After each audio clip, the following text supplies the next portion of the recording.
আমার ভাইয়েরা সাহাবায়ে কেরাম দ্বীনের উপরে থাকার জন্য বড় মেহনত বড় মুজাহাদা করছেন। বদরের যুদ্ধের সময় আল্লাহর রাসূল ৩১৩ জন সাহাবী নিয়ে যখন রওনা হয়ে যাবেন, দুইটা ছেলে দৌড়ে আসছে। একজনের নাম হলো মুআজ, আর একজনের নাম হলো মুআউযিস রাদিয়াল্লাহু আনহুমা। মুআজের স্বাস্থ্য ছিল একটু ভালো, মুআউযিস ছিলেন একটু দুর্বল। দুইজন এসে নবীকে বললেন, নবী আপনার সাথে জিহাদের ময়দানে আমাদেরকে নিয়ে চলেন। আল্লাহর রাসূল মুআজকে বললেন, মুআজ তুমি আমাদের সাথে চলো, মুআউযিস তুমি বাড়িতে চলে যাও। মুআজ দেখতে যেমন বড় সড় তেমনি স্বাস্থ্যটা ভালো। মুআউযিস ছিলেন দুর্বল। মুআজ যুদ্ধ করতে পারবেন, মুআউযিস যুদ্ধ করার ক্ষমতা নাই।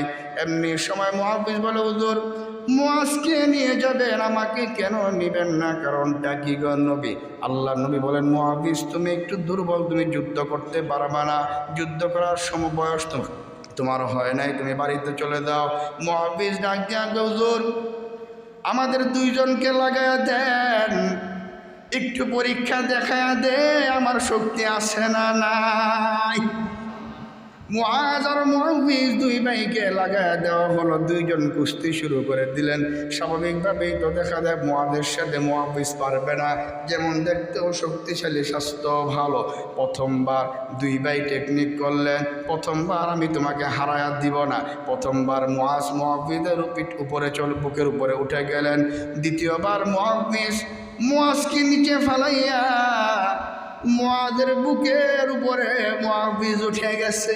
আল্লাহর হাবিবকে ডাক দিয়া বলেন, ইয়া রাসূলুল্লাহ তাকায়া দেখেন, আমার ভাই দেখতে যদিও শক্তিশালী, কিন্তু আমার ভাইকে আমি আজকে হারায়া দিয়েছি। আল্লাহ রাসূল একটা মুস্কি হাসি দিয়া কয়, মুআজ মুআউযিস দুইজনে আমার সাথে জিহাদের ময়দানে চলো। দুইজনকে নিয়ে যুদ্ধের ময়দানে। আমার ভাইয়া এই দুইজনকে আমার আল্লাহ কেমন কবুল করছেন? মুআজ আর মুআউযিসের মাধ্যমে দুনিয়ার সবচাইতে বড় কাফের আবু জেহেলকে দুনিয়া থেকে বিদায় করে দিয়েছে। আবু জেহেল যখন ফালায়া দিছে, আপনার আঘাত করার পরে ঘোড়া থেকে যখন পড়ে গেছে, ওই সময় আবু জেহেলের ছেলে ইসলাম গ্রহণ করে নেই, পরবর্তী মুসলমান হয়েছে। আবু জেহেলের ছেলে পরবর্তী মুসলমান হয়েছে। ইসলাম যেহেতু গ্রহণ করে নাই, বাবারে ঘোড়া থেকে ফালা দিচ্ছে, দেখতে তো খারাপ লাগে। দৌড়া আইসা মুআজের বাম হাতের এখানে একটা আঘাত করছে। কোথায়? তরবারি দিয়ে বাম হাতের এইখানে আঘাত করছে। এটা কেটে শুধু এখানে একটু চামড়া ঝুলে আছে। কি ঝুলে আছে? চামড়া ঝুলে আছে। তো স্বাভাবিক একটা জিনিস ঝুলন্ত আছে, জিহাদ করতে তো কষ্ট হয়। ইমানের কি পাওয়ার খেয়াল করেন। মুআজ রাদিয়াল্লাহু আনহু এটাকে সাথে সাথে এই হাতটাকে পায়ের নিচে ধরে একটা টান দিয়ে নিজের দেহ থেকে আলাদা করে আবার বাতিলদের বিরুদ্ধে সাথে সাথে জিহাদের ময়দানে উপনীত হয়েছেন। জুড়ে কোন আল্লাহু আকবার। এটাই তো ইমানের পাওয়ার। এটাই কি?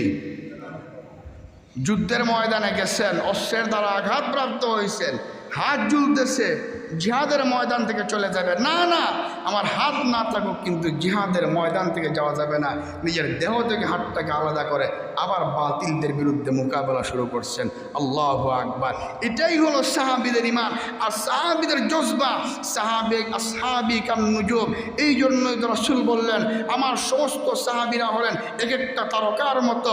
তোমরা এক একটা সাহাবীকে যদি অনুসরণ করো, যে কোনো একজনকে যদি অনুসরণ করো, আল্লাহর জান্নাত তোমাদের জন্য ওয়াজিব। জুরা কোন সুবহানাল্লাহ।